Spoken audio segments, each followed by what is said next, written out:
Hi అందరికీ. So, last వీడియోలో spark architecture గురించి చూసాము. సో, ఈ వీడియోలో డేటా అనేది వర్కర్ నోట్స్లో ఎలా స్టోర్ అవుతుందో నేను చెప్తాను. సో, ఇది example. So, once spark job run అయినాక డ్రైవర్ ప్రోగ్రాము క్లస్టర్ మేనేజర్ని రిసోర్స్ని అడుగుతుంది. సో, క్లస్టర్ మేనేజర్ డేటా బట్టి ఇది చూసి, ఈ ఎగ్జాంపుల్ చూసి, సో 2 వర్కర్ నోట్స్ని అసైన్ చేస్తుంది. వన్ వర్కర్ నోట్లో ఆ ఎగ్జిక్యూటర్ 1లో ఫస్ట్ 3 రోస్ అనేది స్టోర్ అయి ఉంటుంది, అది పార్టీషన్ 0. సో సెకండ్ వర్కర్ నోట్లో 4, 5, 6 రోస్ అనేది స్టోర్ అవుతుంది. సో ఇది పార్టీషన్ 1. సో ఇప్పుడు మనము దీని మీద ఏదైనా ఫిల్టర్ అప్లై చేసాము. ఏజ్ 30 కావాలి, నాకు గ్రేటర్ దాన్ ఏజ్ 30 కావాలి.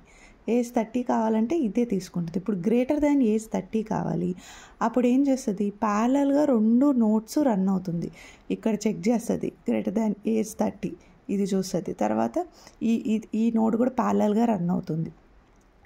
సో 2 ప్యారలల్గా రన్ అయ్యి రిజల్ట్ అనేది మనకి ఫైనల్గా డిస్ప్లే అవుతుంది. సో అందుకే స్పార్క్ ఎందుకు చాలా వరకు యూజ్ చేస్తారంటే ప్యారలల్ ప్రాసెసింగ్, 2 సైమల్టేనియస్గా ప్యారలల్గా ప్రాసెస్ అయ్యి మనకు రిజల్ట్ అనేది ఇస్తుంది.